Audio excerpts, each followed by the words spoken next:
Welcome to the Freedom Conversation Podcast. I'm here today with W.D. James, who arrived on short notice. Thank you. I emailed him last night, like 12 hours ago. Philosophical emergency, we need you. And boom, he's here. So if you have a philosophical emergency, he's your man. How are you today? Sure.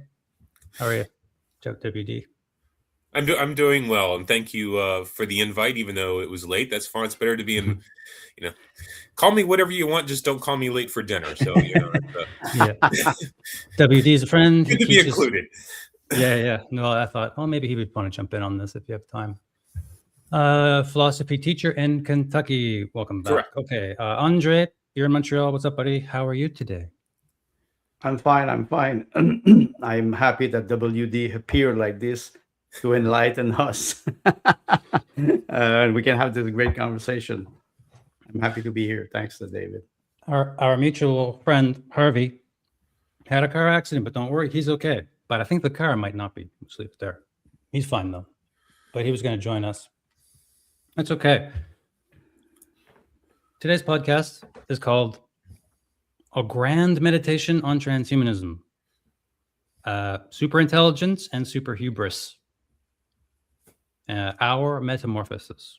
Okay, well, that's a kind of a loaded headline there, but this is going to be like a summer-long meditation, if you like, on the topic of transhumanism, and today's the first installment. And just to define the term meditation, what I mean here, a contemplative discourse, usually on a religious or philosophical subject. So with that said, maybe I will ask you guys, I guess, a question before I jump into some of the prepared material or questions that I brought along about this term metamorphosis. Everybody knows the famous book by Franz Kafka of that title, which I'm going to bring up later. Well, here's a question for I guess either one of you, whoever wants to go for it first. Do you get the distinct feeling that a profound and gigantic metamorphosis is going on with human beings on planet Earth right now? What about Andre? I think, we're talking about, the planet is shifting, the magnetic pole are shifting. Many scientists are talking about this. I think the consciousness also is shifting. I remember many years ago, I was following, his name is Sat Prem. He died, but he spent practically 25 years in India, in Pondicherry, and he was talking about consciousness. And I always liked this man because he was a calm man. He was showing how mankind is evolving toward history and, politically, philosophically, theologically, but something that is not there, the being. And I think that it is coming. I don't know what form it will take, but to make a long story short, we feel it. I don't know if I like the outcome. It's up to us to define it, in my opinion. Well, technology changes people. This is a concern. Many philosophers of the past, and I have quotes that I will bring to the fore eventually. But WD, you're a philosopher, properly. You're a teacher of philosophy. What would you say about how your observations or concerns, or maybe you don't have any, about how technology is changing people? Yeah, I have some concerns. To pick on your word there just a little bit, metamorphosis. I mean, I think that although it has a different way of operating in Kafka, what that's really about is sort of a natural transformation, right? I mean, caterpillars metamorphose into butterflies, right? So it's a major change, but it's still in accord with the nature of the thing, right? It doesn't make the butterfly not a butterfly. It makes the butterfly more of a butterfly, right? And so in that sense, I don't think we're looking at a metamorphosis of the human, right? I don't think we're looking at becoming more and more better and better, qualitatively speaking, humans. I think profound changes are on the horizon, but I think they're out of accord with what human nature is, I think. Well, maybe I have a question for you, WD. We refer to Kafka and the metamorphosis. I think he wrote this novel in 1920, something like this, where 100 years later, this type of what was the metaphor of Kafka in your opinion? I have a certain theory, a hypothesis, but I'm not sure. Him, Orwell, all those people who wrote, Huxley, they all wrote about a dystopian world. So, Yeah. what do you think that was the intention of Kafka? Well, I think all of them that you mentioned were more perceptive than most of us are most of the time. That is, I'm not sure we're really dealing with things that are too new, although the exact technology maybe wasn't, what they had in mind. They may have still been working somewhat with more of an industrial mindset of that versus digital.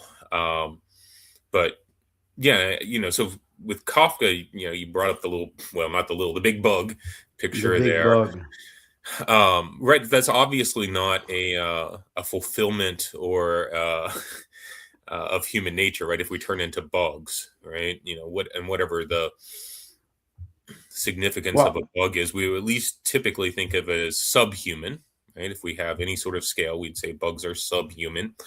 And certainly he wouldn't be the only one to point out that the effects of industrialization, bureaucratization, various forms of social control make us less, not more, freely human. So, Can I say something here? Franz Kafka's book, The Metamorphosis, published in 1915, follows traveling salesman Gregor Samsa, who wakes up to find himself transformed into a monstrous insect, often depicted as a cockroach. Initially, Gregor is more concerned about missing work and his family's financial stability than his bizarre new form. But his transformation isolates him from society and his loved ones. As Gregor's physical and mental state deteriorates, his family's initial shock turns to disgust and resentment. His sister, Greta, who initially cares for him, eventually declares that the creature is no longer Gregor and must be disposed of. After his father severely injures him with apples, and the family takes in lodgers who are horrified by Gregor's presence, Gregor realizes he is a burden. And finally, the story concludes with Gregor dying of starvation and injury in his room. His family, feeling profound sense of relief, takes the day off to travel the countryside, where they realize their daughter Greta has matured into a beautiful young woman and is beginning and planning for a new life without him.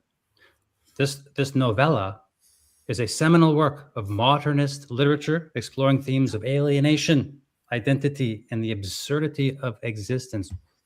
I have more, but I'll leave it there. That's a brief synopsis of what goes on in this book. And I remember reading that. And I was thinking, what the hell is going on in this book? But it's funny also.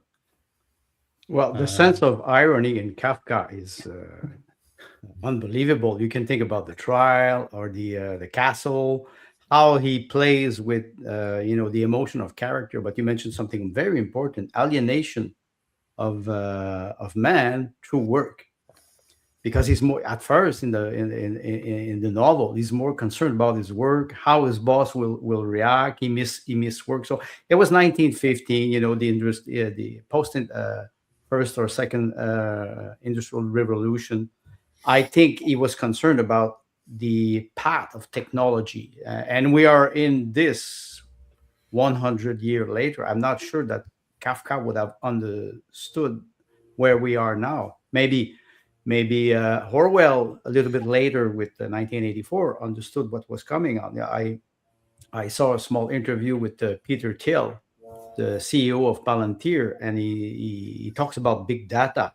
It's funny, big data, big brother, and you arrive at a point where they just want to eliminate mankind, to transform it into something that is only in their mind. It's they're embedded in materialism. That leads to another element of the headline: super intelligence and super hubris, which leads us a little more into the essay you've written, Andre. But to wrap up on Kafka, it goes a little deeper, because I just asked our friend AI. Tell me more. So there's 4 themes, of 2 of which I've chose to read about. There's themes from that book. Of course, alienation and dehumanization. So Gregor's instinct, his insect form, is a physical manifestation of his internal alienation. Even before his transformation, he lived a dehumanizing existence as a traveling salesman, overworked, isolated, and valued only for his economic utility. The insect body externalizes how society and even his family already treated him as a creature of labor, not a person. His, and this is the last sentence, his inability to communicate and his growing isolation after the change reflect the emotional and psychological disconnection he experienced while being human. And the second one is the existential absurdity of the thing. So the unexplained sudden nature of the metamorphosis reflects the absurdity of existence. There is no cause or cure, mirroring the arbitrary suffering in human life. Gregor's calm reaction, worrying about being late for work rather than his new body, emphasizes how conditioned he is to societal expectations, making his eventual death a release from an irrational world. Okay, well, this is funny. AI. You mentioned AI as your friend. The absurdity of existence. Of course, existence is absurd if you don't believe in nothing. And if you don't believe in nothing, you can do whatever you want, and you can see people, or you can see even nature. Even if you don't believe in God, you can see nature as a big mass of atoms and particles, and that's it. So you can justify practically everything. I think I referred to, for example, Albert Camus in his one of his essay, the myth of Sisyphus. Is saying it was the Man of Revolt. He's saying if everything is possible, murder is possible. So it is not true that everything is possible, because we are supposed to have moral sense as man of reason, logos. Mm-hmm. Well, I thought that would be an interesting breadcrumb that lead us along our journey. That very concept, that book, because if we're going to talk about superintelligence, transhumanism, and the power of computers, data centers, and all this craziness that seems to be going on, it's like a new gold. It's like the AI gold rush. It seems really intense. I don't know. It's beyond me. But there's a hubristic way of these guys, these people who are running all of this stuff. Peter Thiel, you mentioned him. You wrote a book on an essay, Andre, which I'm going to share on the screen right now. It's about the Kardashev scale. Anybody know what that is? What is the Kardashev scale, Andre? And what have you written here? Well, it's a short article that is part of my third essay that I'm actually writing, the God, the Father, the Son, and the Holy Spirit. And I've tried to think about how do we perceive ourselves in the world. And Nikolai Kardashev, he was an astronomist, a Soviet Union astronomist. In 1960, he was building models. He was not the only one. In the United States, they were doing it. It was the conquest of the space. And he was building model, and he arrived with a three type of civilization. Civilization number one would be mankind consuming all the energy of its planet, using it for different purposes. Then you have the second type of civilization in the model of Kardashev, which is you try to conquer a star. For example, the sun, you harvested or you use the energy to be able to enhance your consciousness or your power, if it is political.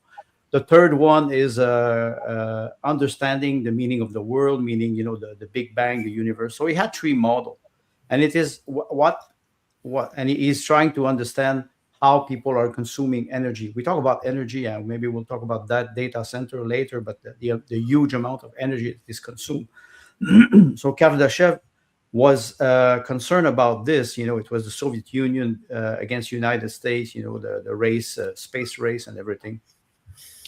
And I questioned in this short article, I questioned the concept of progress, because every time we have a new innovation or a new invention, discovery, we think we will evolve towards something else, but we leave millions of hundreds of millions of people behind. They die, they starve.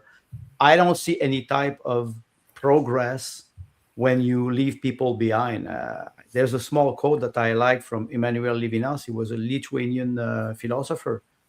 In one of his book, Existence and Infinity, he wrote, he said, my freedom starts where your freedom starts. I cannot be free if my brother, my neighbor is not free. So it bonds us towards something that is more not necessarily collective, but you were mentioning a super consciousness. I referred to this. I think today many billionaires, they want to create a super consciousness, and they're using all the energy that they can have. So it's civilization model number one, and to create this super consciousness through supercomputer data center. They're not just building data center to watch us or to control us. They don't care. They don't care. They try to go more far, to evolve into civilization number two, if we follow the model of Kardashev. So that was my idea, thinking about how mankind is evolving. And of course, if you go from civilization number one to civilization number two, you have to ask yourself, okay, do I believe in God? Does God exist? And then we bring the theological aspect in the equation, which was practically eliminated since the Enlightenment. And I think it was a mistake. What are your thoughts? Do you have any thoughts, WD, so far? Yeah, so I've been this week going through Pope Leo's encyclical that came out on Monday, Magnificat Humanitas. His encyclical mainly on AI, but some other things. And I'm not super happy with it, to be honest. But it's probably an important statement, and he at least calls for some sorts of limits. I think it could have been a lot clearer.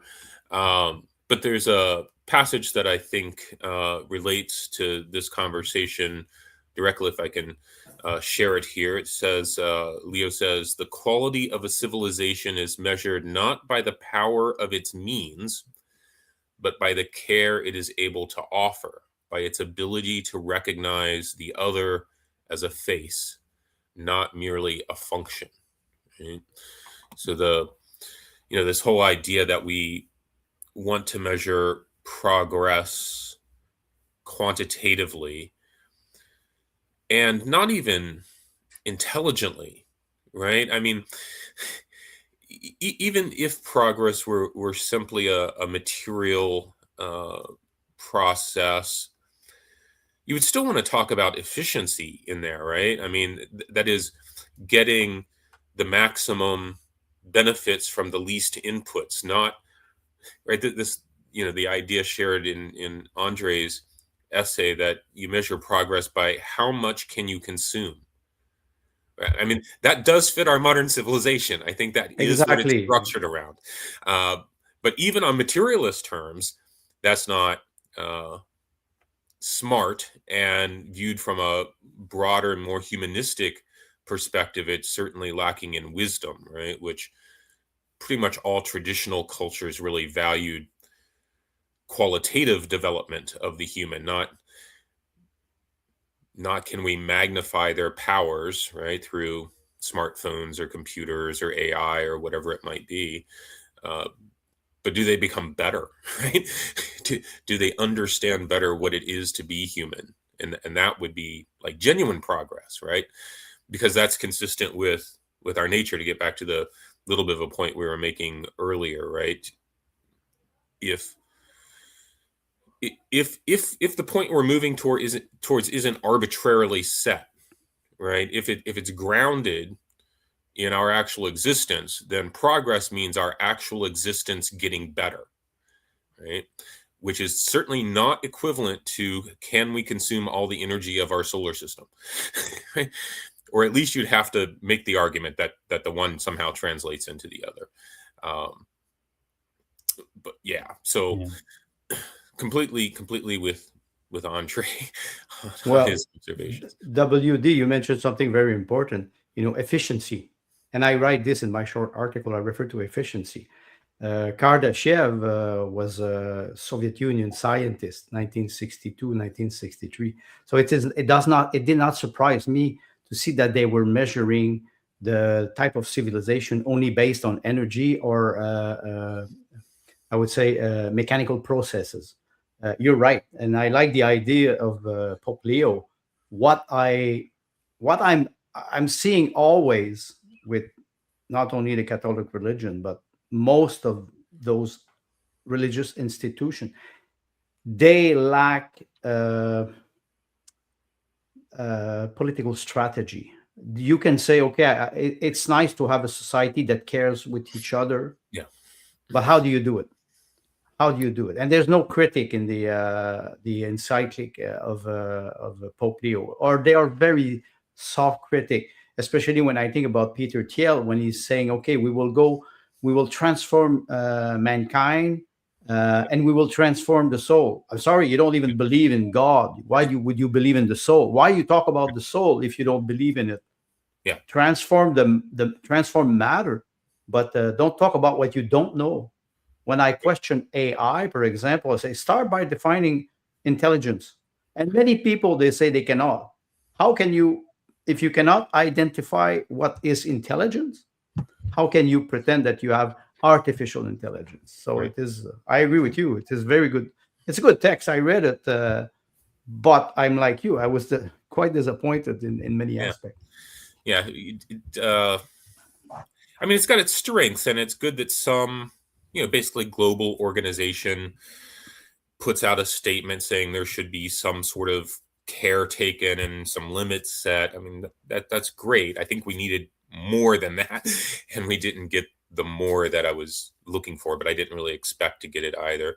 But he does at least identify transhumanism and posthumanism as the ideology underlying our current digital revolution and transformation. So that's also, I mean, it makes some good points, but as far as here's a strategy to perform, or to go with that will almost certainly keep us human, it's a little weak.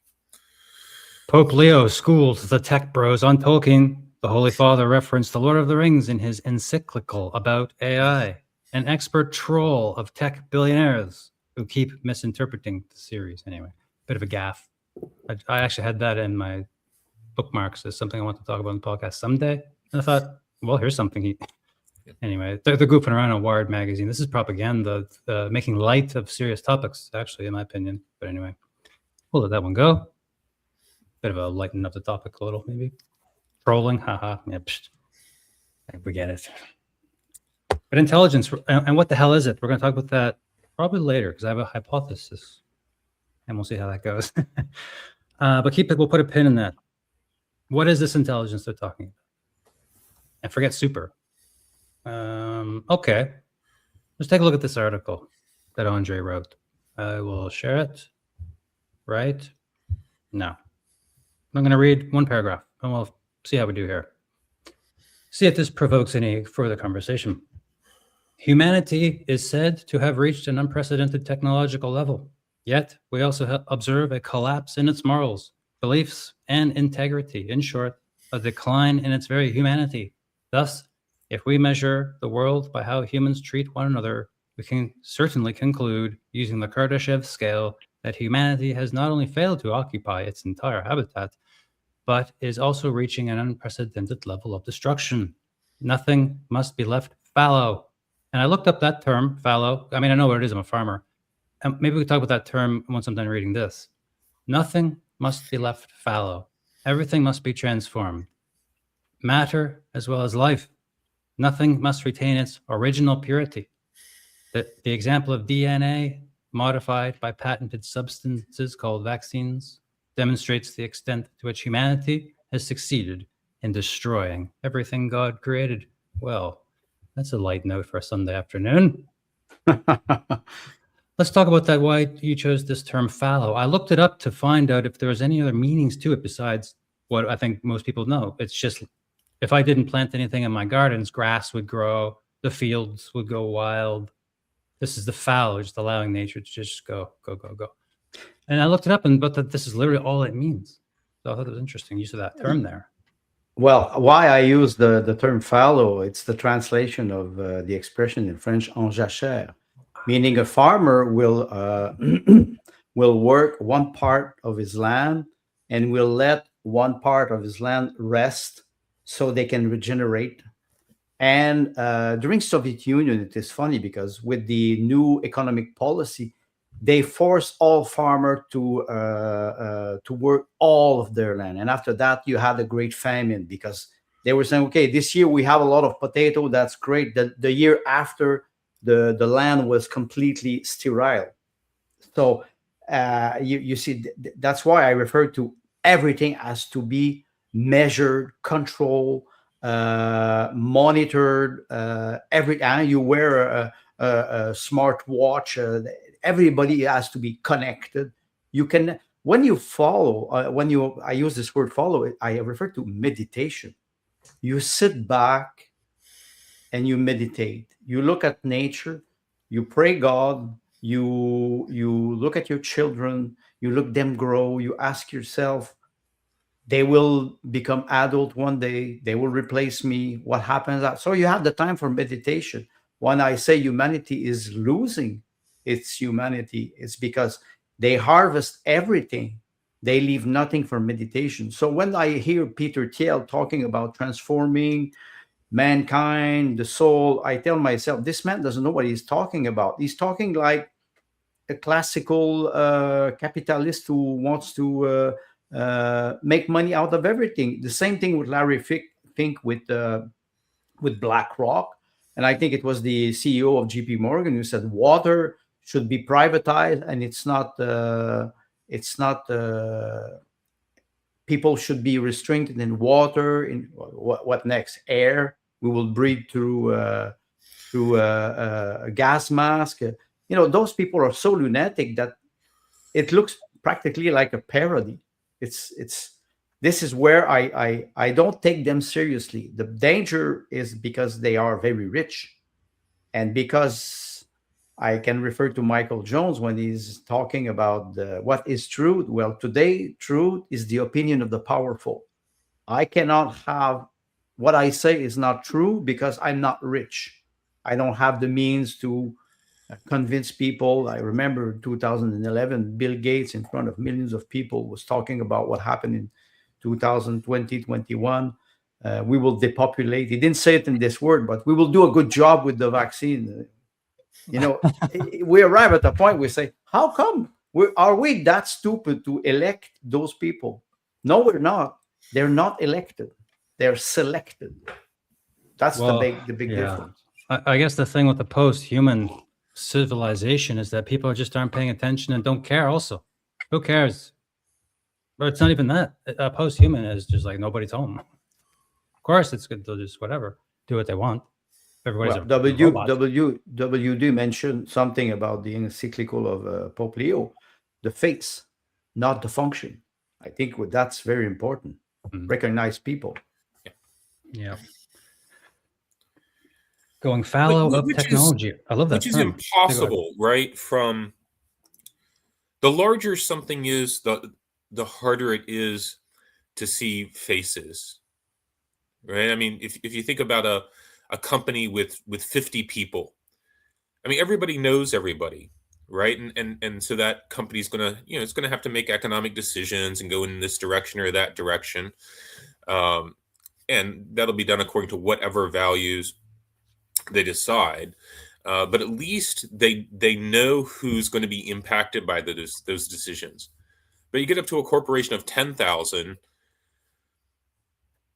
nobody knows anybody, right? And you still have to make those decisions. So you're going to make it on data, which is not a face, right? That's not a person. And by the time you get to the scale of a country, it's all data, right? And so what I'm trying to get at is these people who talk about humanity, right? Improving it or whatever. All they mean is data.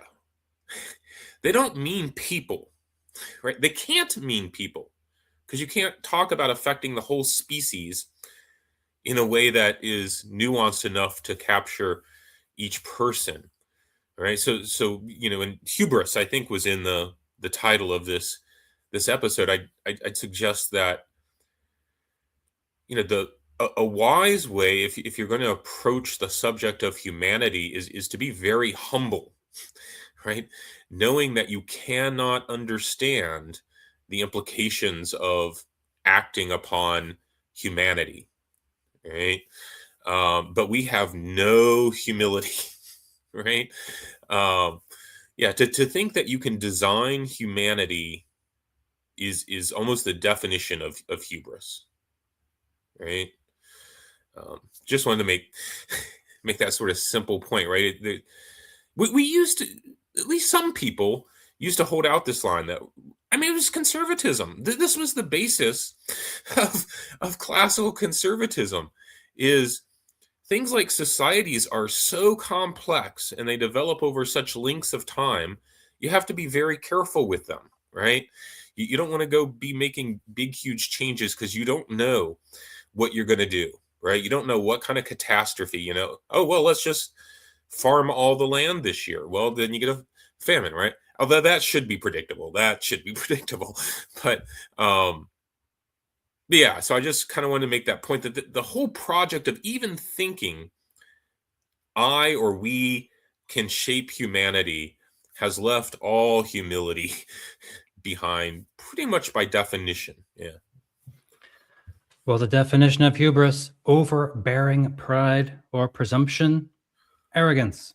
And we're talking super overbearing pride and presumption and super arrogance, aren't we? Really, with these people. I mean, what? Colonize the moon. What else? Cure cancer with a vaccine designed for each person. Well, they talk about that in the White House. I don't know. Big plans, and on and on and on. Destroy all the cows. Create meat in the laboratory. That's going to help the whole world. It's going to save the world. So saving the world all the time. Man, these people are completely crazy.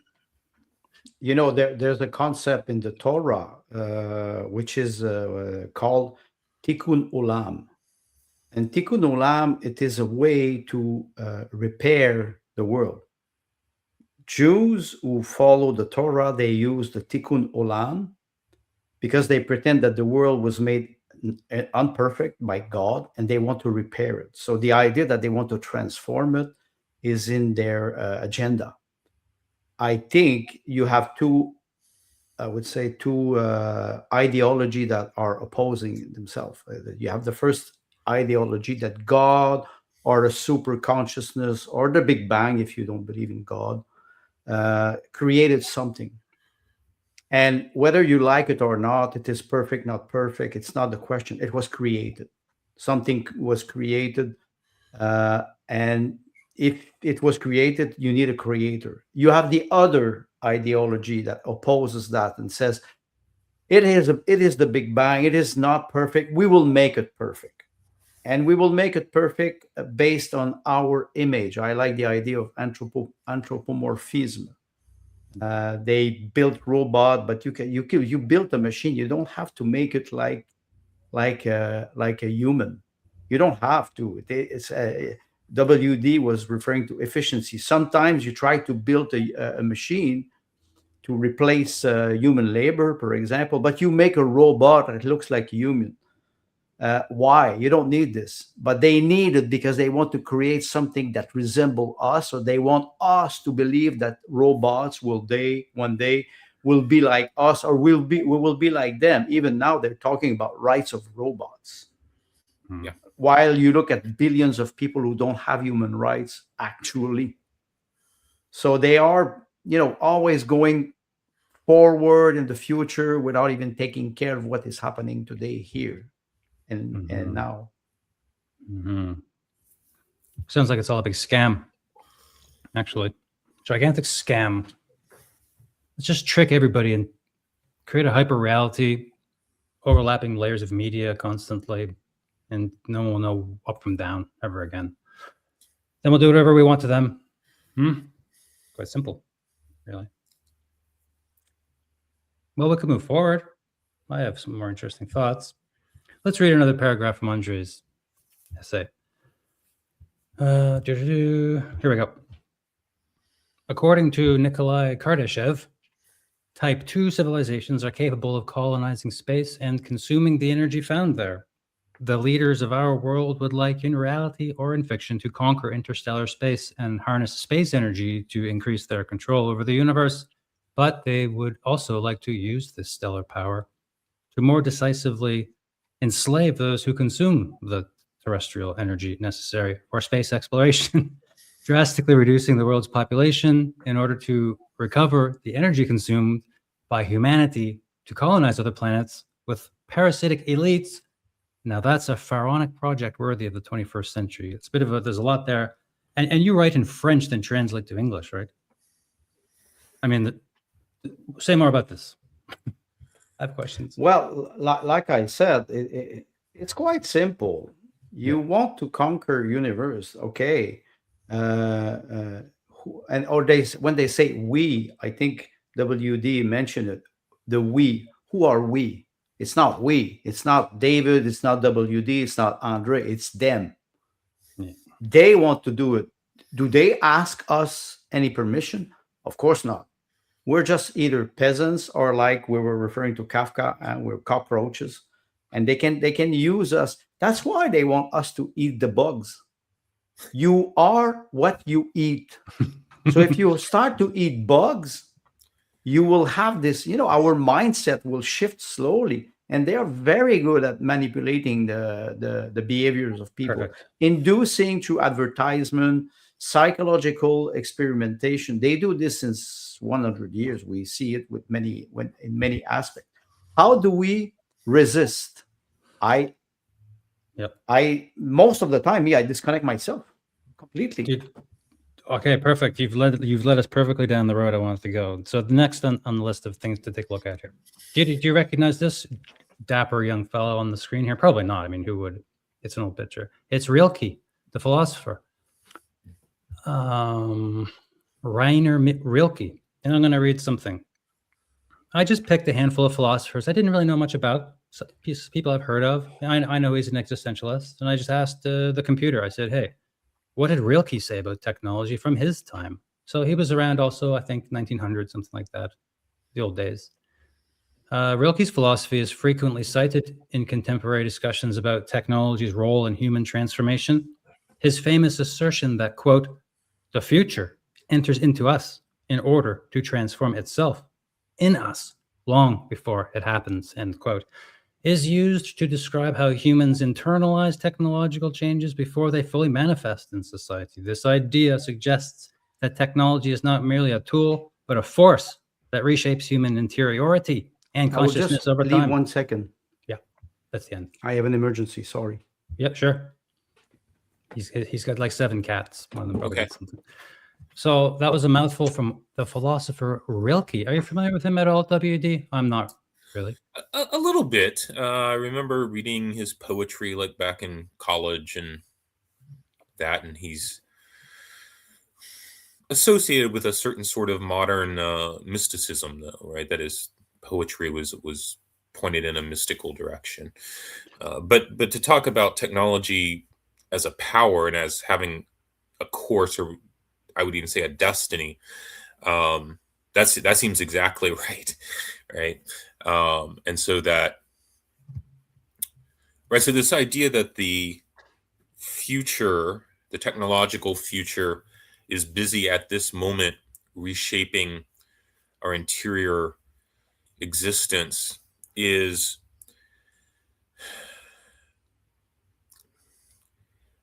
I slightly want to say demonic. I may, and I'll explain why. Yeah. It might not be exactly the right word. So let me think about that as I talk here for a minute. Well, I was thinking scary, so I think we're thinking the same thing. This idea that the future can act upon the present, that's a very old idea.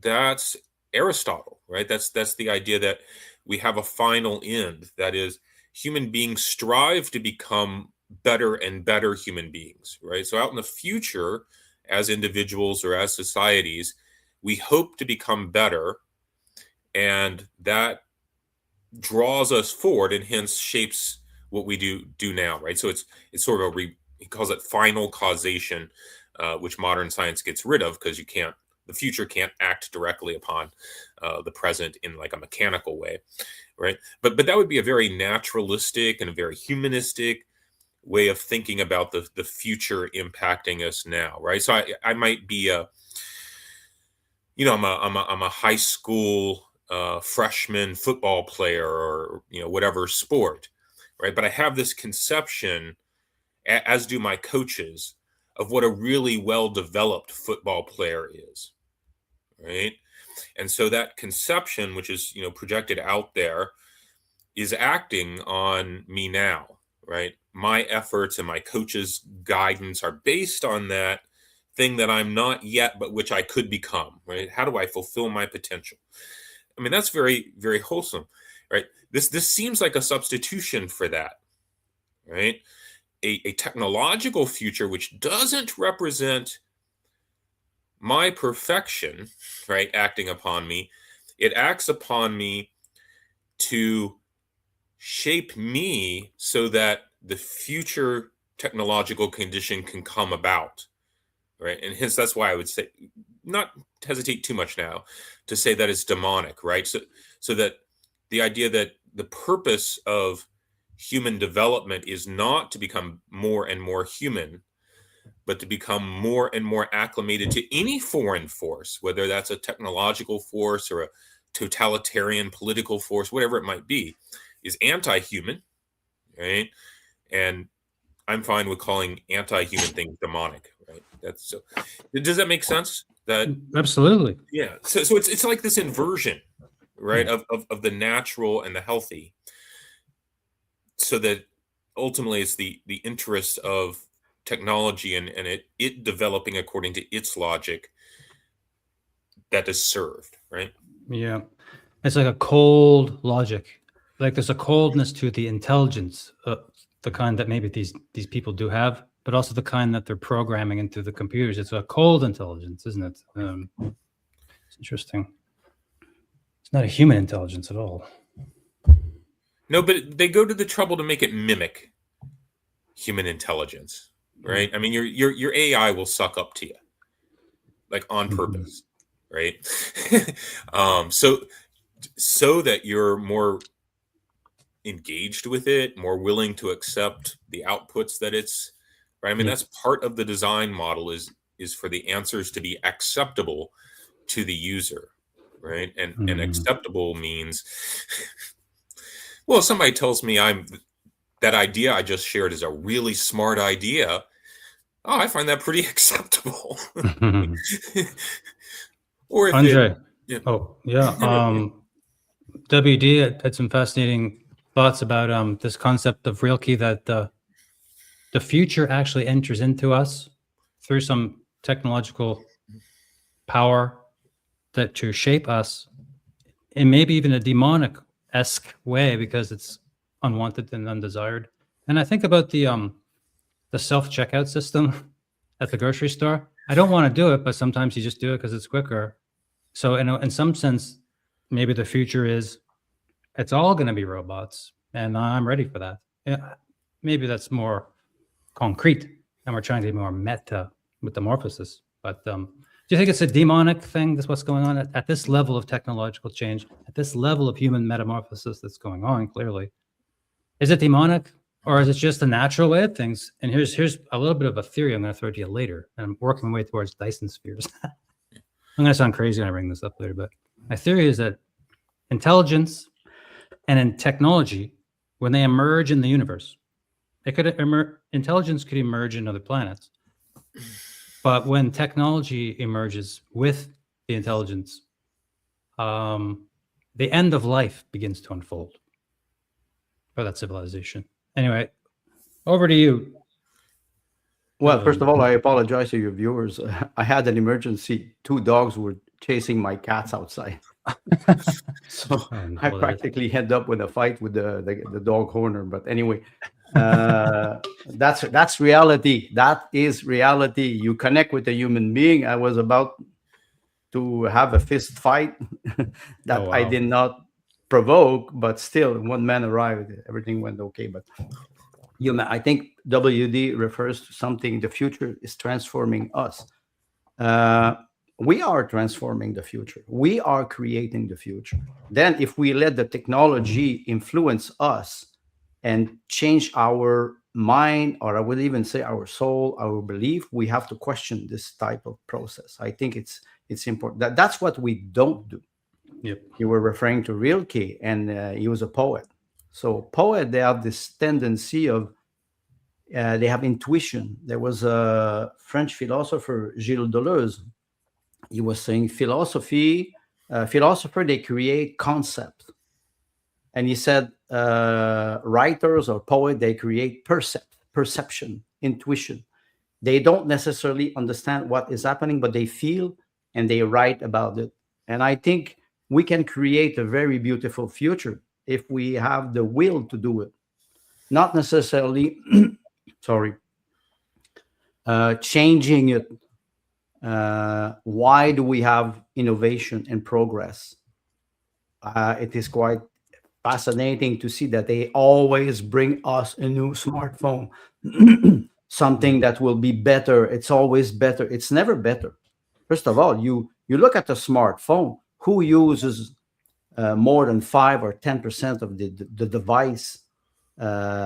It's unbelievable. All those function of a smartphone, most people don't use it. We were talking about Excel. I used to work with Excel or the Office suite, and I was working with a mathematician, and he was using Excel. He was programming Excel, structuring Excel, and he told me, I said, you're great with Excel. He said, I use about 7 to 10% of Excel. That man was using 10% of the software that can create so much more. And so the average person will use what? 1, 2%. Why? You pay for that. You pay for it, but you don't use it. And in my opinion, they create the needs. And then after that, we're stuck with it. There's an old, I think there's an old advertisement about washing machine, 1918. It was made by AI, but women, they arrive and the man is there selling washing machine. And you will have time to do something else, blah, blah, blah, blah, blah, blah. And one man arrives, says, yes, but we have to pay for your washing machine. Yes. Also, if we have to pay, we'll have to work. So we go back to what we were talking about in the beginning of the podcast with Kafka. The Industrial Revolution enslaves us, does not free us, because we are, Anna Arendt was talking about 2 concepts, the animal laborant, so the animal worker, or the homo faber, man who fabricates something. So we're going now to transhumanism. And I think, honestly, yes, it is demonic. It is demonic. Okay. Well, we're all in agreement there. Heidegger was the man to go to ask, what are your thoughts on technology, Heidegger? And he had a lot. So I'll just read a few things that I found. Let's see if he can help us out in our current dilemma. Martin Heidegger argues in The Question Concerning Technology that the essence of technology is not machines or tools, but rather a changing worldview that compels humans to view nature and humanity not as independent entities, but as standing reserve, as he called it, resources to be ordered, stored, and exploited for efficiency. Yes, we've gotten that far. What else? The primary danger of this internal post-human process is, and that's my term, I added that in. The primary danger of this post-human process is that it obscures other more primal modes of knowledge and wisdom, such as those found in art or poetry, leading humanity to forget the true nature of being. Heidegger suggests that the only way to achieve a free relationship with technology is not to reject it, but to recognize it as an option, as just one possible way of revealing reality, thereby allowing us to use technological devices while remaining open to non-technological truths. Okay, I like this. Because I was always of the mind, like, I'm going to throw my computer in the lake. I hate technology. You know, I get in these moods, like all of technology is demonic. But no, resisting it helps it take over my mind, you know? So you have to find a way to find the balance with things. So yes, technology is here to stay. Okay. Thank you, Heidegger. That's what I take from that. That's actually very wise, I think, what he said. Do you guys have thoughts on this? Should I pick WD? someone? You guys are Sure. both Stoics. So a couple things. I think we might be past the point of finding the right balance, right? That's in most things. That's kind of how you want to proceed. The mean, right? Not too much this way, not too much that way. The sweet spot is probably somewhere in the middle. With the technology on the horizon here, I really think it might be time to become something of a Luddite. Maybe not totally, right? Not like all tech, but the actual Luddites weren't against all technology, right? If we just revisit the folks who followed Ned Ludd, who may have been a mythical person, they were weavers, right? They had hand looms in their cottages, which allowed them to not be the slave, serf, or employee of anybody. They could be their own boss because they owned their own machine. Simple machine. And what they were resisting was power looms, right, which would be concentrated in big factories and would turn them into wage workers. And they didn't want that. So they tried to stop it, right? And they went and they broke the looms and they got put in jail and various things. But it seems like a very, intelligent move that, right, in context, okay, we could say they weren't going to win. But it seems like we have to have some way of deciding what technology we allow and what technology we don't allow, and evaluating it in terms of how it's going to impact our lives and our humanity seems like pretty good criteria. And if a technology is not going to on balance improve that, I mean, at some point we have to have the ability to reject it, right? Which we pretty much never do, right? At this point, we know that smartphones make us ill, right? Especially psychologically. And especially with young people who have spent their whole non-toddler lives on devices, right? Us older folks have still spent most of our life not on digital devices, and I think that has preserved us a little bit. But the evidence is pretty clear, and it's not just the device itself, right? It's the continual connection to social media and what that does to people as they move through adolescence and the insecurities that right? We know these things aren't really good for us, right? But other than like a few people out there, nobody throws their cell phone away, right? But as a species or a nation or some sort of collectivity, it seems like we have to be able to gain the ability to start saying yes and no to some things, right? Because as we were just discussing, technology does have its own logic, right? I mean, there's not like a built-in stopping point. It just keeps going, right? And part of what it keeps going at is reducing more and more micro level things to the control of technology, right? So any sane people, I think, would want to have some way of thinking about technology that allowed them to say no to some things. And I'm not sure we've had much of that. I mean, maybe we've said no to things like human cloning, although it's probably been done places. So we're not good at that. We need to, the Luddite in me thinks we need to get a lot better at that, which again isn't to say no to all technology, but it's to think carefully about how the technology is going to impact us, not just us continually adapting to the technology, which is what the original Luddites were resisting, right? They didn't want to adapt to the power looms because they knew their lives would suck working as a wage worker in the big factory instead of as a self-employed person in their home workshop. So that would be my first. That doesn't have anything to do with Heidegger per se. It just took it. It's a grand meditation. It's a grand there's meditation. still a sort of balance there, I guess, but it's a balance that also has an upper limit, right? There's a place to say no as part of that balancing. You're suggesting maybe we draw a line somewhere. Like I drew a line at the QR codes a while ago, but I don't know. Well, the QR code, but the line that you're referring to, WD, it can also be applied to money, for example. People who are so rich that they don't know what to do with their money, and they start to impose their will on other people. I think money, we say power corrupts, but absolute power corrupts absolutely.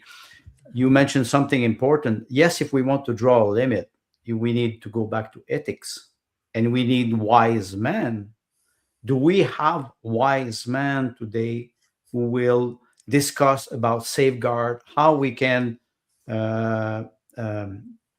control technology? Giorgio Agamben, who was an Italian philosopher, he wrote a small book. It was in 2009. The title is The Device. And he was talking about smartphone because at the time he was annoyed by smartphone in Italy. Everybody had some, on terrace, and he was talking about how technology dehumanizes us and how there's no good way to use technology. I think he was referring to what David was talking about. There's no good way to use technology if technology is not driven by a good moral code or ethics. Because, like you said, we will always try to catch up. We cannot absorb all this technology. There's always something that we don't know about, and it is like, wow, fascinating. You just have to scroll on Facebook on some video, and sometimes you say you can lose hours seeing new innovation, seeing innovation. It's like, wow, where I was, we cannot absorb everything. I think our brain is saturated with technology today. Yeah, too much information. Yeah. Well, all the men of wisdom, I wonder if they are cloistered away in monasteries or growing vegetables in their backyard and not paying attention to any of this bullshit going on and preserving their humanity and as like jumping ship. They're not trying to change the system. Who could change this? I think it's every man for himself almost at this point. Forgive me for being a little hopeless, but I'm doing all right. I'm not a machine man yet. W.D. James was referring to the encyclic of Pope Leo XIV. Those men those religious men, whether it is the imam, the metropolitan, the pope, they are supposed to guide humanity with ethics, moral code, or religious belief. And I think WD mentioned it. They fail. They're failing because they cannot. They're not leaders. Okay, Pope Leo XIV is the Pope of 2 billion Catholic on this planet, but does he have a real leadership? That's me. I question their leadership. I don't question their position. I question their leadership. They should be more, not authoritarian, but more engaged And this is where sometimes I just question the separation between the state and the church. I think it's a mistake to think about a secular society, because you evacuate all those guideline or those check and balance. That's a question that I ask myself, actually. You're mute. Yes. Yeah, a unified, grounded reality shared by people. Once upon a time was there, now it's gone. Is that, because that's how I think about it? Is that kind of what you're referring to? Yes. Yeah. And today, individualism push people to create a group around them. Those billionaires, those high-tech billionaires, they have millions of followers. And it is normal. They attract people. Money attracts people, but technology, innovation, especially young generation. WD was mentioning all those young generation. The millennial are a little bit older. They were born in technology. They don't know nothing else than technology. They cannot expect to have a conversation with somebody outside of a smartphone. And those people are vulnerable. Children are vulnerable. Yeah. Did you have any thoughts about what Andre was saying there, WD? I sort of cut you off when I... Yeah, I mean, certainly we do need leadership somewhere. The cloistered away, actually, I think that was your comment, maybe, David. But I was trying to think of like a concrete way to put some of the Heidegger ideas that you were sharing a few minutes ago. Right, you could imagine, think of like the stereotypical super great Buddhist monk, whatever that is in your mind, right? They're tuned into the cosmos, and they're somewhat imperturbable, and they're compassionate, and right, all the things. If you hand that person a cell phone, they might know how to use it, right? They might have the discernment to go, well, okay, maybe it would be good to be able to use this function, and that's what I'll use. But they'll immediately go through and see, well, these 5 apps will destroy my peace of mind, so I do not use those 5, right? We can imagine a wise person being given technology, and so nothing's changed about the technology. It's all on the side of being wise enough to know how to use it. So that's a bit of an optimistic point, I think. But I think something like that might be somewhat what Heidegger was trying to get at in some of the ideas you were sharing there. That one, technology is not neutral for Heidegger, for sure, and it shapes the whole way that we encounter the world, as you said, seeing it as standing reserve and framing it only to use serve our purposes, rather than having its own inherent order and purposes, which we ought to learn to listen into if we were wise, so that we can live in harmony with them, rather than simply seeking to dominate them through technological means. But the idea of even coming to the point of recognizing that the technological perspective is only one perspective is a huge first step, right? So with the example of the Buddhist monk, we can assume that their path towards Buddhist monkness wasn't really a technological path, right? It was probably a path inward, and it led to spiritual enlightenment or whatever, which is not technological, right? It's not, well, here's the 4 steps, or although there is the Noble Eightfold Path, I guess. But that's not technological. So we would, I think we need to change, right? In a positive way. We have to see the world more whole, right? Our whole civilization, and each of us individually, probably more than we would like to admit, view the world technologically, right? We see it as, how can it be used, right? Not what is it trying to tell me, not what is it trying to do on its own, not what is my role in an overall overarching whole, but how can I make it do what I want, right? That is our civilization's default position, right? So if we could at least recognize that that's kind of a bizarre position. It's really only a couple of centuries old, well, few centuries old, and really only developed in the West. So it's not the default human position. And if we could at least then, so to become wise enough to know how to handle the technology, we have to do something like become that Buddhist monk, although not necessarily Buddhist, right? But we have to be open to ways of becoming wise, not just technological, right? Or ways of becoming poetic even, right? We have to become a different sort of person in order to use the technology well, because the sort of people we are is already shaped by living in a technological civilization, right? I think something. Yes, no, you're right.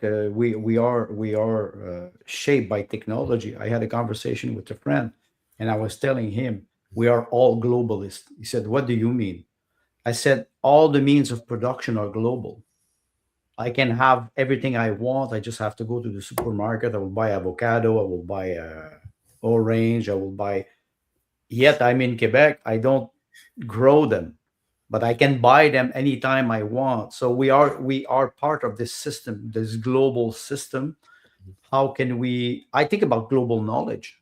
Why we don't have this type of global knowledge that would be free, or at least you recognize people who create this knowledge. You're right when we think about how technology transform us. Yeah. I was going to juxtapose this episode. We're not going to do that with looking at some of the technology that's coming online, like the brain on the chip and and the biological computers and some of the sex robots. That's just what I'm going to call them. They walk around with the perfect 92% accuracy in their walk. They have a stable body temperature and they're women, whatever. And it's just like, okay, it's all happening. Wow, weird. So we can just look at self-driving trucks that deliver things and flying machines that deliver mail and all kinds of. We're going to look at all these different things, but maybe that's for another installment of this grand meditation on transhumanism throughout the summer. This is just going to continue because nothing else worth discussing, in my opinion, at this moment. This is a very important situation. You refer to Amazon Hair, or you refer to all those devices. Yesterday, I found a small video. It was a video made, I think, in 1960 about what would be the future. And you look at spaceship and everything, but they look like old, Chevy 1957 with big feathers and everything. And it is funny because we were projecting ourselves with still the type of design and architecture that was beautiful, curves. Today, look at the modern buildings. They're all straight. It's glass, steel, concrete. There's no humanity, no shape. Beauty has disappeared, and we are faced with functions of a future. But still, we need this type of anthropomorphism. We still need to recognize, WD was referring to the face, women robots who are shaped, they always have big breasts. Yeah. But look, do they have nipples? No, because they don't breastfeed. Of course, and a sex robot, a robot, it's so absurd. It's so absurd because a human relationship, sexual relationship, is an encounter with something that you don't know. And this is, I think, in my opinion, many tech billionaire, they think that they know. They don't know. And I refer to what WD was talking about, humility. They're not humble. They pretend that they will transform something, but they cannot even transform themselves. They cannot even they don't have empathy. I think it is Stalin, or I'm not sure if it's Stalin or Lenin, who was saying, the death of a man is a tragedy. The death of a million men are statistics. and you arrive at one point where you lose your humanity because you want to think big, but you forget that you have to think big for the most vulnerable person, or for an animal, or for nature. You want to, and we are gardening, we are harvesting vegetable. We have to take care of the land. It is a long process. So I think we have to be more humble today. Yeah, that's the hard part. Yes, I don't know. Well, it's not that hard if you like WD was talking about. It's not hard when we look at the great picture and we tell ourselves. I think Rilke was like this and Kafka was like this. That's the essence of romanticism. Man is discovering that he's alone in the universe, and because he's losing faith in God, he asks himself, okay, I have to create everything. This is not true because it's only a theory. We don't know. We just don't know. That's why the existentialists are always talking about asceticism and action as what you have to engage in those things, poetry and art and stuff, and contemplate and meditate, and as a way to deal with this absurd and potentially meaningless experience we're all having right now. But with God, that changes, I guess, right? There's a father, or I'm not Christian, so I can't speak on this. I have the unfortunate disposition to be flirting with nihilism constantly, and Buddhism, which is almost the same thing. But I want to talk about, work towards a wrap-up in some sense. I love this idea of the fallow human versus the post-human. Brilliant. We need to work on becoming more fallow, more go along with the nature. WD and I talked about Taoism, for God's sakes, as an antidote even to some of this technological mindset that's going on through the work of C.S. Lewis and all that. So yeah, I like this concept as fallows. I can't stop thinking about that you used that term there, and how that could be almost a solution to become fallow. In the 60s, they were promising us, life of leisure without work, the Garden of Eden. We will not work. Everything will be provided for free. Where is it? 60 years, 65 years later, where is it? I'm still waiting. Yeah. It's not what they're promising at all. Yeah, no. Let's have some fun for a minute. I'm thinking about intelligence in a machine, intelligence in a human. Could they be similar in some sense? And I already told you about how I think intelligence and technology, when they merge, it becomes the end of life. What if, and this is just a hypothesis, have you guys ever heard of Dyson spheres? And well, we're going to goof around, a little conspiratorial. They believe that there are these things in the universe floating around, giant alien megastructures. This would be a type 2 civilization, I guess, or maybe type 3. They're harnessing not just the power of their own Earth and everything in it, but they are harnessing the power of their local star as well. So speaking of hubris, science, this is physics.org. They're taking this shit seriously. And finally, I'll show one more tab of this website I found of international scientists taking it very serious. The search for extraterrestrial intelligence using indirect signatures of astroengineering. They're looking for heat signatures from gigantic, floating, metal, intelligent objects. Could this be a real thing? And if so, if they are out there, is this what happens when civilizations go fully post-human? It becomes the end of life. It becomes a thinking machine, only cold, floating through space, all alone, with nothing, sucking up the power of everything it could possibly do. The scientific search for intelligent life in outer space represents one of the most compelling quests that humanity has ever undertaken. Bullshit. In recent years, astronomers have discovered large numbers of exoplanetary yes. And if one entertains the notion that intelligent life may not be unique to our planet, blah, blah, blah, whatever. They say some horrific things in here. You know what I've noticed? When you sent me this link, what I've noticed is, first of all, the title of the project, Hephaistos. Hephaistos was a blacksmith. He was a god, and he was crippled, and he was married to Aphrodite. And the idea of having somebody, it's always matter. It's always about matter, material world. It's not about a spiritual world. This is where they make me smile when I see this, because they never think. We can maybe talk in another episode about Thomas Aquinas. I think W. James always referred to him. What's the being?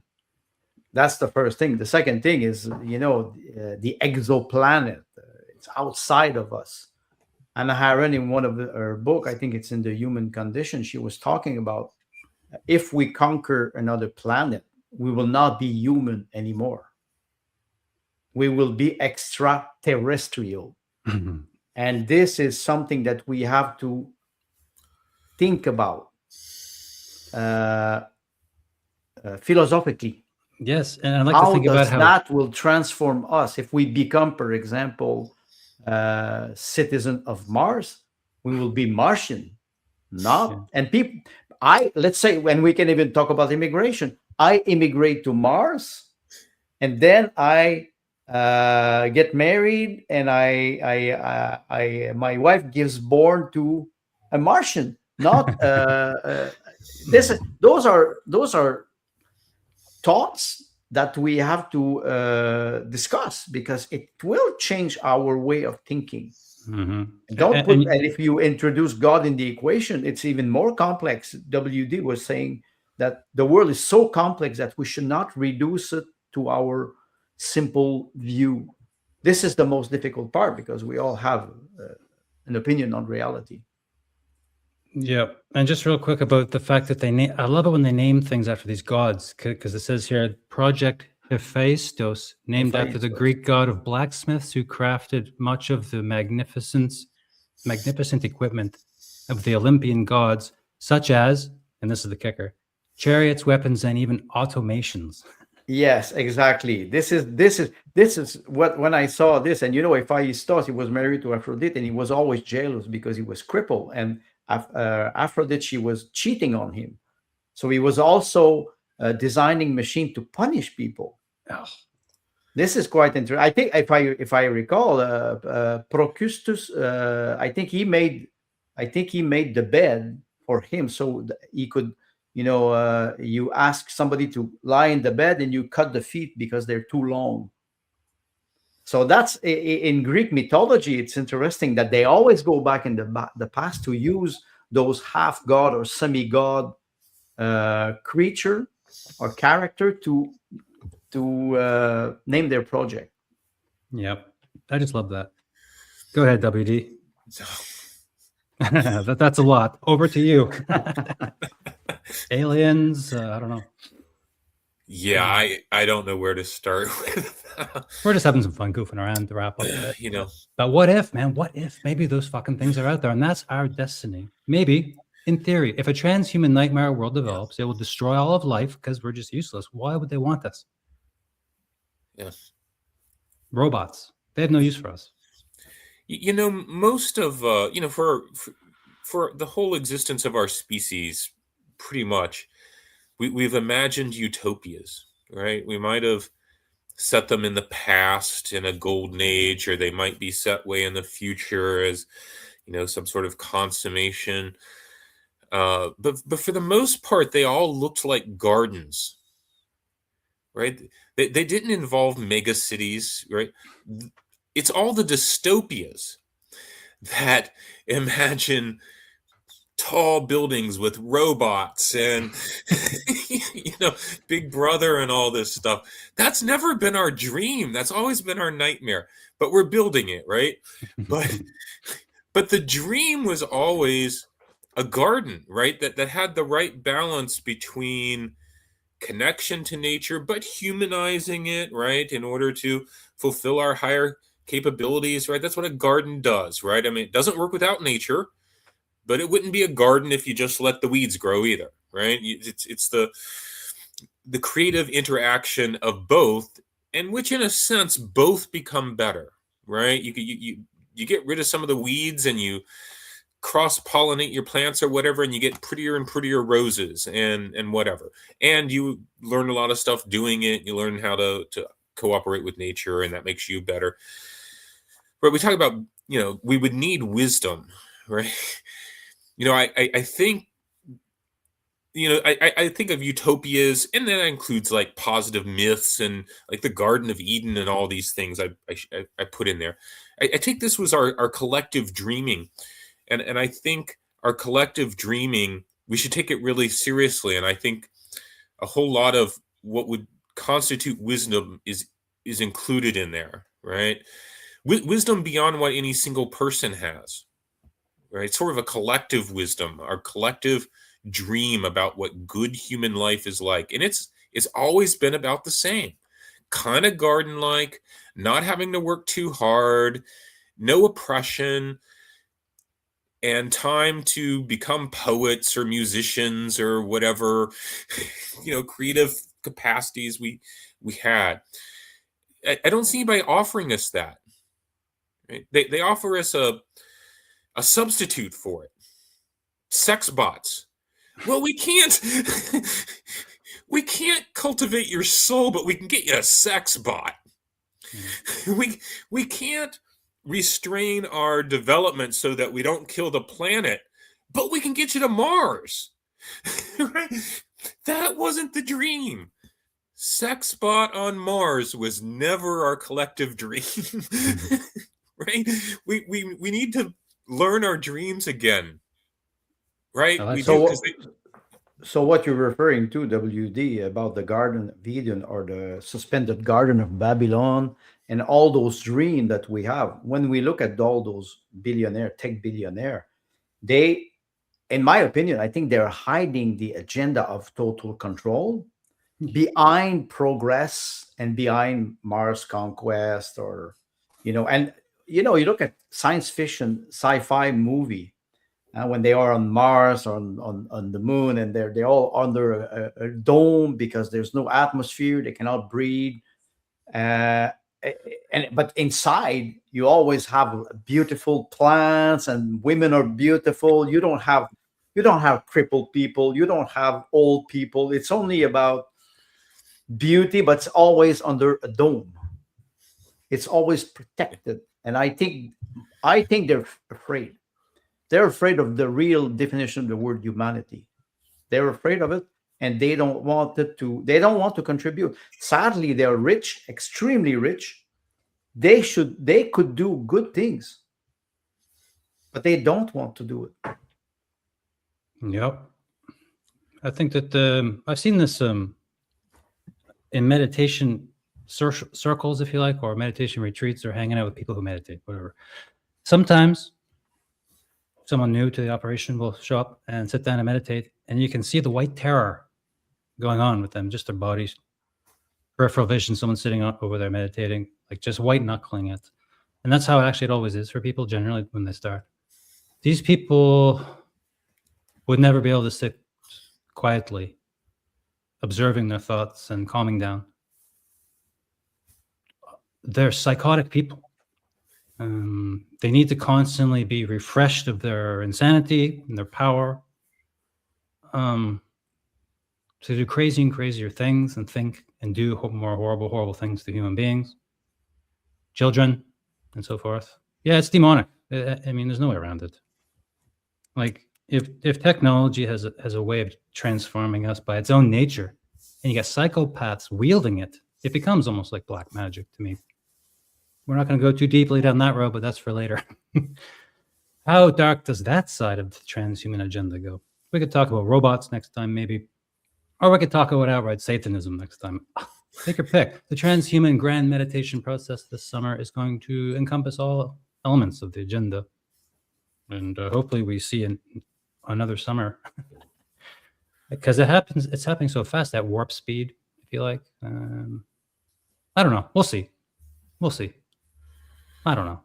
Is there hope for humanity? Is there hope for humanity? In my opinion, and I'm sorry, I don't see it. It's fine. WD, are you hopeful that we will not become a Dyson sphere, a cold metallic orb floating through space with not even a blade of grass on it anymore? Just cold intelligence. I'm hopeful. Yeah. Not exactly optimistic, but hopeful. Okay. And the hope is rooted in something real. So it's not just a dreaming or something. I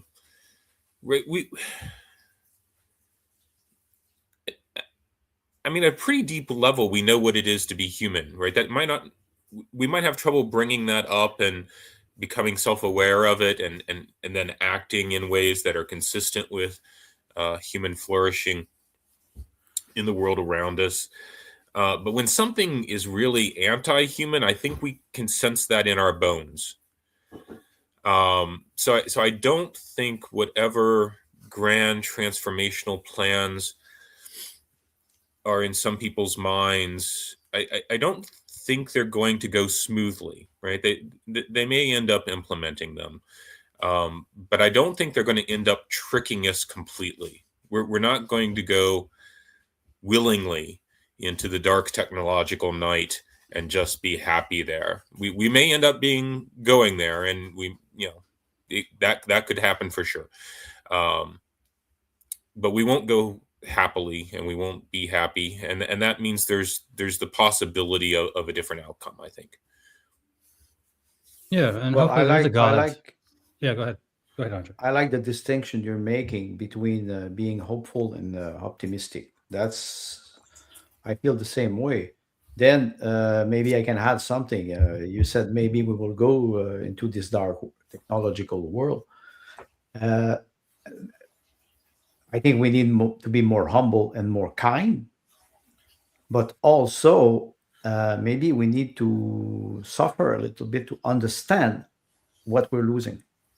If we go in the dystopian world and we dislike it, we can start to love our chains if we want, but we can also feel what is real freedom, free will, for example. And younger generation, they are vulnerable because they cannot compare. That's why history is so important. You teach them history, they can compare what was the definition of freedom, let's say in the 18th century, and what is the definition today, and why it has changed because the world is a technological world. I think it's our duty also to try to educate younger generation, bring fact based on fact, historian fact. So I'm still hopeful. Okay. Well, you guys know I love Kierkegaard. We'll end with a quote from him that we never got to. He's Christian. He's hardcore Christian, we could call him. And I love him. So there's hope for me too. Maybe I will join the flock. Kierkegaard warned that the accumulation of information and the speed of modern communication could obscure deeper spiritual and existential truths. He argued that while technology offers convenience and safety, likened to lanterns that light the immediate path, it often obscures the stars, meaning it distracts individuals from contemplative reflection and authentic existence. His emphasis on contemplation and personal upbuilding, as he calls it, serves as a remedy against the alienation and moral indifference fostered by technological systems. Well, thank you, Kierkegaard. Great final thought. What do you think? Hope for humans. And he was talking about the printing press. He wasn't living in this shit. What would he say now? God knows. He'd be a cloister. He'd be like, I can't deal with this. I'm out. Anyway, but that was his big solution. Also, you got to go out there and be very ascetic. Like Kierkegaard was always walking this line of the hermit life of pure asceticism. That's where that's where you get access to God or whatever. But then there's got to be some ethic system in place too that is going back and forth. But anyway, this is not my area of expertise, but we'll leave it to Kierkegaard to pontificate on that further. Any final thoughts, WD? I feel like you're going to say something. No, I think there probably does need to be an ascetical aspect to how we operate here, right? We need to to be able to say no to some things that are enticing and that promise us something, and we have to be discerning enough to evaluate whether that's true and to say no if we're not convinced. But I've maybe never said this, but I think we also need to be hedonists. I think it may be more important now than ever to be a hedonist, and that is to understand what actually brings true joy and pleasure to human beings, and insist that not be taken away, whatever it is, right? Whether it's music, whether it's friendship, whether it's romance, whether it's good wine, whatever it is, I don't want to let any of it go. I feel like fighting for every last little ounce of it. And right, you can even be selfish and want to do that, right? So I have a little hope that there might be some appeal in this line too, right? Let's figure out what's good in the world and not let it disappear, right? Because it's good and it's enjoyable, right? Yeah. So go be hedonists. Go be a fallow human hedonist, everybody. Embrace your fallowness. Go wild. Go wild. Yeah, I think that's part of it. Just take off your clothes and run through the forest once in a while if you need to. I think that'll shape some people up, actually. I recommend that. We got to wrap it up, my friends. Thanks for dropping by. Great chat. Wow. And this is just the first layer. We didn't even bring up data centers. Speaking of revolution, we'll get into that later. There's pushback. There's pushback here on this regard, big time, actually. But W.D. James, I'm going to put a link in the show notes. Harvey's is there now, but I'll switch it around after. All right. Philosopher's Holler. I will show it on the screen. I got it right here. Boom. Go read W.D. James's material over here on Philosopher's Holler. I teach philosophy in Kentucky. Oh, I love it. I like the simplicity. Andre can be found right over here. I'll put a link in the show notes anyway. Click it. It's French. It's WordPress. And until next time, my friends, have a great Sunday afternoon. Thanks for letting me hang out again. Thanks for coming on short notice for a philosophical emergency. Yeah. Bye-bye, WD. Thanks, David. Okay. See ya.